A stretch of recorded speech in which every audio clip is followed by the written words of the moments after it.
Hello friends, welcome back to the channel. आज हम सकलेन खान भाई की एक एनिमेशन को रिक्रिएट करेंगे। अगर आपको ये वीडियो पसंद आई तो जरूर लाइक करना। ऐसे ही एडिटिंग वीडियोस के लिए हमारी चैनल को सब्सक्राइब कर दीजिए। ओके फ्रेंड्स, एक बार प्रीव्यू को देख लीजिए।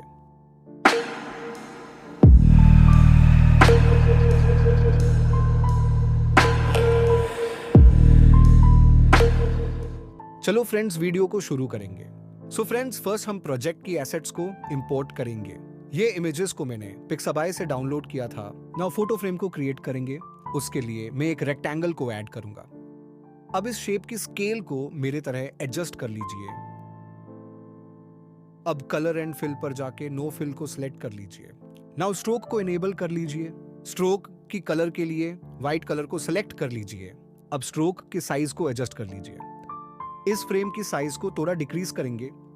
अब और एक रेक्टेंगल शेप को ऐड करेंगे। इस शेप की कलर को व्हाइट कर लीजिए। नाउ इस शेप की साइज को मेरे तरह एडजस्ट कर लीजिए। अब इस शेप को डाउन में प्लेस करेंगे। अब ये दो शेप लेयर्स को सिलेक्ट करके ग्रुप कर लीजिए। नाउ फर्स्ट इमेज को हाइड कर लीजिए। नाउ ये इमेज को इस फ्रेम में फिट करेंगे। अब हमें फोटो का अनवांटेड एरिया को रिमूव करना है। उसके लिए मैं वेक्टर ड्राइंग टूल को ऐड करूंगा। अब इस टूल से फोटो फ्रेम पर 4 पॉइंट्स को मेरे तरह ड्रॉ कर लीजिए। अब ये shape layer and image layer को सिलेक्ट करके मास्किंग आइकॉन पर क्लिक करेंगे। आप इस तरह सभी इमेजेस को फोटो फ्रेम में एडजस्ट कर लीजिए।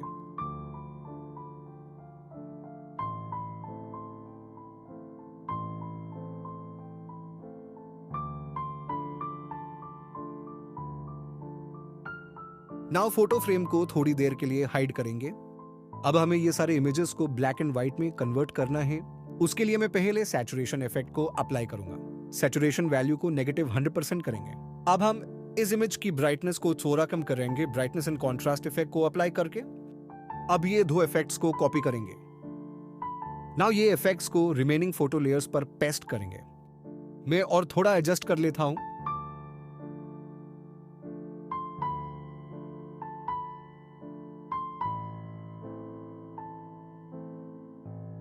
अब एक रेक्टेंगल शेप को ऐड करेंगे। इसकी कलर को ब्लैक कर देंगे। अब इस शेप की साइज को मेरे तरह एडजस्ट कर लीजिए। नाउ इस शेप को आईज पर परफेक्टली फिट करेंगे। अब फोटो फ्रेम लेयर को टॉप पर लेकर आइए। इसे डुप्लीकेट करेंगे। विजिबिलिटी को एक्टिव करेंगे।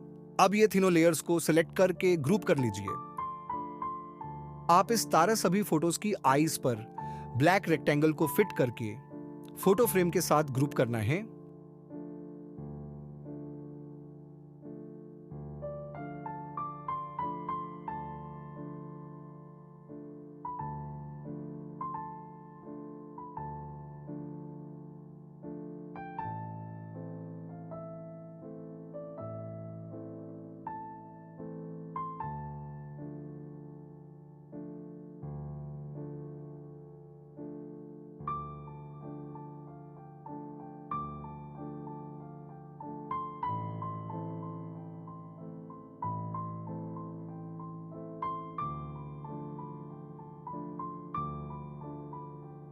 अब कुछ देर के लिए सारे लेयर्स को हाइड करेंगे।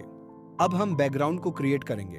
उसके लिए एक रेक्टेंगल को ऐड करेंगे। इसे कैनवस की साइज में फिट करेंगे। अब इस शेप को ग्रेडियंट कलर को सिलेक्ट करेंगे। अब मेरे तरह एडजस्ट कर लीजिए।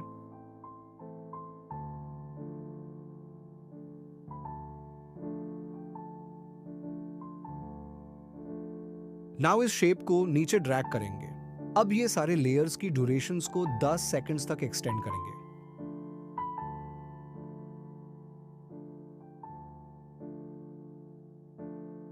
अब ये लेयर्स को एक्टिव करेंगे। अब ये सारे फोटोज की स्केल को एडजस्ट करेंगे। नाउ इस इमेज को इस कॉर्नर में प्लेस करेंगे।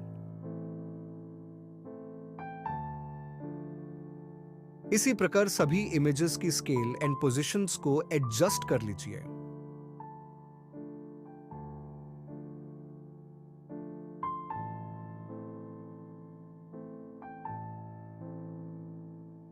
अब पहले इमेज को सिलेक्ट करके उस पर फ्लिप लेयर इफेक्ट को अप्लाई कर लीजिए। ये इफेक्ट आपको 3D सेक्शन में मिल जाएगा। अब यहां एक्सिस वैल्यू को 90 डिग्रीज पर सेट कर लीजिए। अब पहले फ्रेम पर एक एंगल की फ्रेम को ऐड कर लीजिए। नाउ 4 सेकंड्स फॉरवर्ड जाइए। यहां और एक एंगल की फ्रेम को ऐड कर लीजिए। इस की फ्रेम पर एंगल वैल्यू को -20 डिग्रीज पर सेट कर लीजिए। अब ये की फ्रेम कर्व्स को ease in and ease out कर लीजिए। अब इसकी फर्स्ट फ्रेम पर एक रोटेशन की फ्रेम को ऐड करेंगे और एक इस फ्रेम पर ऐड करेंगे। अब इस की फ्रेम पर रोटेशन को मेरे तरह एडजस्ट कर लीजिए। अब फर्स्ट फ्रेम पर पोजीशन की फ्रेम को ऐड करेंगे और एक इस फ्रेम पर ऐड करेंगे। अब पहले की फ्रेम पर इस इमेज की पोजीशन को कैनवस से बाहर सेट करेंगे। अब position and rotation key frame curves को ease in and ease out कर लीजिए।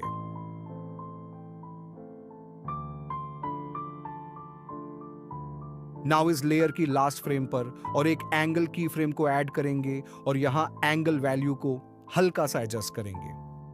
अब ये एनिमेशन को स्मूथ करेंगे। अब यहां रोटेशन को भी हल्का सा एडजस्ट करेंगे।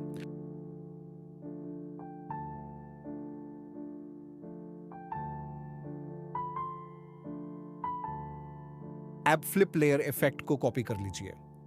अब इस इफेक्ट को सेकंड लेयर पर पेस्ट करेंगे। नाउ इस इमेज लेयर को position and rotation animation create करेंगे। ये चीज ऑलरेडी हम प्रीवियस इमेज लेयर को किया था, वैसे ही करना है।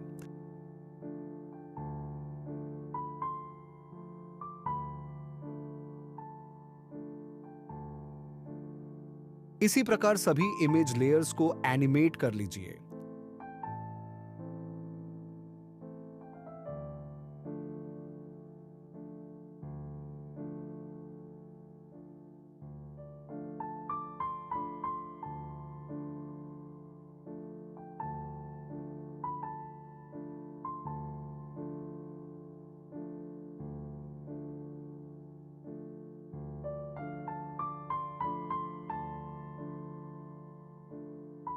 अब ये इमेज लेयर्स को टाइम में डिस्प्लेस करेंगे। फर्स्ट फ्रेम से 5 फ्रेम्स फॉरवर्ड जाके सेकंड लेयर को वहां से शुरू करेंगे। अब थर्ड लेयर को 10th फ्रेम से स्टार्ट करेंगे। लास्ट लेयर को 15th फ्रेम से स्टार्ट करेंगे। ओके फ्रेंड्स, अब हम टेक्स्ट को क्रिएट करेंगे। टेक्स्ट को हम इस फ्रेम से शुरू करेंगे। यहां एक मार्क को ऐड कर लीजिए और एक यहां ऐड करेंगे। नाउ फर्स्ट मार्क पर आपका टेक्स्ट को ऐड कर लीजिए। अब आपकी टेक्स्ट की पोजीशन एंड साइज को मेरे थारा एडजस्ट कर लीजिए। टेक्स्ट लेयर की ड्यूरेशन को एक्सटेंड करेंगे। अब टेक्स्ट को एनिमेट करेंगे। उसके लिए टेक्स्ट प्रोग्रेस इफेक्ट को टेक्स्ट लेयर पर अप्लाई कर लीजिए। ये इफेक्ट आपको टेक्स्ट की सेक्शन में मिल जाएगा। अब फर्स्ट फ्रेम पर एंड की फ्रेम को ऐड कर लीजिए और एक सेकंड मार्क पर ऐड कर लीजिए। अब फर्स्ट की फ्रेम पर एंड वैल्यू को 0% कर दीजिए। अब हमें कुछ इस तरह की एनिमेशन मिलेगा।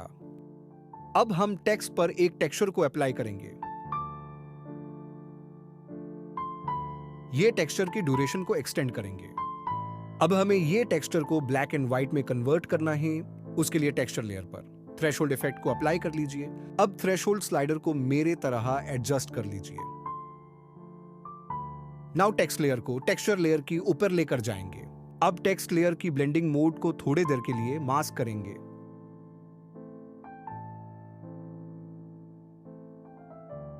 अब टेक्सचर को टेक्स्ट पर परफेक्टली फिट करेंगे।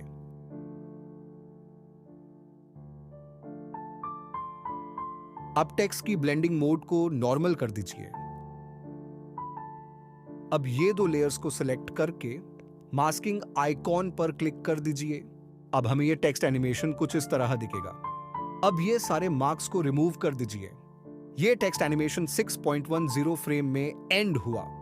तो अब हम हमारी नेक्स्ट एलिमेंट को 6.15 फ्रेम पर ऐड करेंगे। मैं यहां एक मार्क को ऐड करूंगा। अब यहां पासिव वाली इमेज को ऐड करेंगे। एसेट्स के लिए मुझे इंस्टा पर डीएम करना। अब हम इसकी साइज एंड पोजीशन को एडजस्ट करेंगे।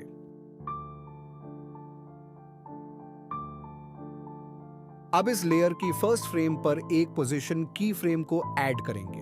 अब एक सेकंड फॉरवर्ड जाइए और वहां एक पोजीशन की फ्रेम को ऐड कर दीजिए। अब पहले की फ्रेम पर इसकी पोजीशन को चेंज कर दीजिए। अब ये की फ्रेम्स कर्व्स को मेरे तरह एडजस्ट कर लीजिए। नाउ इसकी ड्यूरेशन को एक्सटेंड करेंगे। अब हमें टेक्स्ट से ओ को एनिमेट करना है। मैं इस फ्रेम से वो एनिमेशन करूंगा। पहले हम टेक्स्ट लेयर को डुप्लीकेट करेंगे।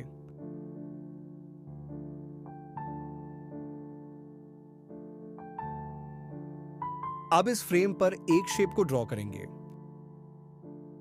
वेक्टर ड्राइंग टूल से लेटर के अराउंड में शेप को ड्रॉ कर लीजिए। अब ये लेयर की ड्यूरेशन को एक्सटेंड करेंगे। नाउ इस शेप को डुप्लीकेट करेंगे। अब एक ये शेप लेयर और एक टेक्स्ट लेयर को सिलेक्ट करके एक्सक्लूशन आइकॉन पर क्लिक कर दीजिए। अब ये शेप लेयर और टेक्स्ट लेयर को सिलेक्ट करके मास्किंग आइकॉन पर क्लिक कर दीजिए। As you can see friends, अब हमें ये लेटर टेक्स्ट से सेपरेट हुआ। Let me rename to text layers first.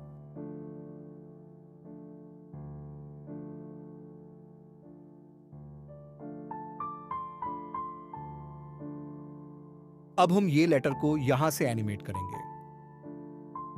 यहां एक पोजीशन की फ्रेम को ऐड करेंगे। अब इस की फ्रेम से एक सेकंड फॉरवर्ड जाके लेटर की पोजीशन को चेंज कर दीजिए। अब इसकी के फ्रेम कर्व्स को मेरे तरह एडिट कर दीजिए। नाइस। नाउ ये दो लेयर्स को सिलेक्ट करके ग्रुप कर दीजिए। अब हम इस टेक्स्ट को ग्लो ऐड करेंगे। उससे पहले मैं इसे रीनेम करूंगा। अब ये लेयर को डुप्लीकेट कर लीजिए। फर्स्ट टेक्स्ट लेयर को सिलेक्ट करके उस पर सॉलिड कलर इफेक्ट को अप्लाई कर दीजिए। ये इफेक्ट आपको कलर एंड फिल सेक्शन में मिल जाएगा। अब ब्लू कलर को व्हाइट कर दीजिए। अब ये लेयर को नीचे ड्रैग कर दीजिए। नाउ इस लेयर पर गॉसियन ब्लर इफेक्ट को अप्लाई कर दीजिए। अब आप आपकी टेक्स्ट की सबसे ब्लर स्ट्रेंथ को एडजस्ट कर दीजिए। अगर आपको ग्लो की कलर को चेंज करना है तो कर दीजिए। अब हम और एक टेक्स्ट को एनिमेट करेंगे। मैं और एक टेक्स्ट को यहां से स्टार्ट करूंगा। As you can see friends, मी टेक्स्ट को क्रिएट किया। अब इसकी साइज एंड पोजीशन को एडजस्ट करेंगे। इसे यहां पर प्लेस करेंगे। अब इस टेक्स्ट लेयर पर टेक्स्ट ट्रांसफॉर्म इफेक्ट को अप्लाई कर दीजिए। अब यहां ट्रांसफॉर्म प्रॉपर्टीज को ओपन करें। इस लेयर की फर्स्ट फ्रेम पर एक ऑफसेट की फ्रेम को ऐड कर दीजिए और एक यहां ऐड कर दीजिए। अब पहले की फ्रेम पर ऑफसेट की वैल्यू को मेरे तरह एडजस्ट कर दीजिए। अब ये एनिमेशन को ease in and ease out कर दीजिए। ऐप कंपोनेंट में लेटर को वर्ड कर दीजिए। नाउ रेंज की प्रॉपर्टीज को ओपन कर दीजिए। ऐप फर्स्ट फ्रेम पर स्टार्ट की फ्रेम को ऐड कर दीजिए। अब इस फ्रेम पर स्टार्ट वैल्यू को 100% कर दीजिए। अब ये एनिमेशन को ease in and ease out कर दीजिए। अब हमें कुछ इस प्रकार की एनिमेशन मिलेगा फ्रेंड्स। और एक बार ट्रांसफॉर्म प्रॉपर्टीज को ओपन कर लीजिए। यहां अल्फा वैल्यू को -1% कर दीजिए। अब इस लेयर को डाउन में ड्रैग कर दीजिए। अब ये लेयर की ड्यूरेशन को एक्सटेंड कर दीजिए। आप सारे लेयर्स को सिलेक्ट करके 10 सेकंड्स में ट्रिम कर दीजिए। अब हम ओवरली क्लिप को ऐड करेंगे। नाउ इस क्लिप की रोटेशन को -90 डिग्रीज कर दीजिए। अब इस क्लिप की साइज को इंक्रीज कर दीजिए। नाउ इस लेयर की ब्लेंडिंग मोड को नॉर्मल से स्क्रीन कर दीजिए। इसकी ओपेसिटी को थोड़ा कम करेंगे। अब ये लेयर को यहां ट्रिम कर दीजिए। That's it. Thanks for watching, friends. Don't forget to subscribe.